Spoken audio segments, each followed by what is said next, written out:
जालौर के पुराने समय में संत जबाली के नाम पर जबालीपुर के नाम से जाना जाता था। 12वीं 13वीं सदी में यहाँ सोनगारा चौहानों का राजा था। हालांकि यह राज्य छोटा था, लेकिन यह गुजरात के रास्ते पर स्थित था, इसलिए इसकी व्यापारिक और रणनीतिक महत्ता थी और जालौर के दुर्ग को जीतना बहुत कठिन था।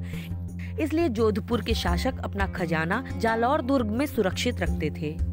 1298 ईस्वी में जब अलाउद्दीन खिलजी की सेना गुजरात विजय के अभियान पर निकली तो उसने जालौर के राजा कन्हरदेव से सेना गुजरने की इजाजत चाही, लेकिन कान्हरदेव ने इससे साफ इनकार कर दिया।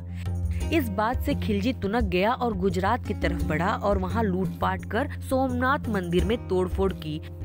जब कान्हरदेव को इस बारे में पता चला तो जालौर की सेना ने खिलजी की सेना पर हमला कर दिया और उन्हें हरा दिया। लेकिन उस वक्त खिलजी चित्तौड़ और रणथंबोर अभियानों में व्यस्त था। उसने तुरंत जवाब नहीं दिया और 1305 में एक सेना जालौर भेजी, लेकिन बात नहीं बनी तो संधि की पेशकश भी की और कान्हरदेव के पुत्र वीरमदेव को अपने दरबार में आमंत्रित किया। वीरमदेव जब अपने पिता के साथ खिलजी के दरबार में पहुँचे तो खिलजी की बेटी फिरोजा उस पर मोहित हो गई। फिरोजा ने जब अपने पिता खिलजी से वीरमदेव के साथ शादी की जिद की तो खिलजी भी मान गया, क्योंकि उसे जालौर से वैवाहिक संबंध में राजनीतिक फायदा नजर आया।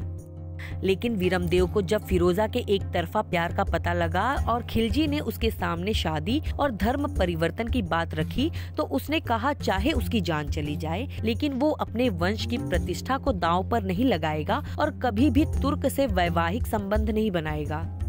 इसके बाद खिलजी ने गुस्से में जालौर को तबाह करने के लिए सेना भेज दी। सोनगारा राजपूतों ने बहादुरी से युद्ध किया और लड़ते लड़ते युद्ध में कान्हरदेव और वीरमदेव ने अपना बलिदान दे दिया और राज परिवार की औरतों ने जोहर कर दिया।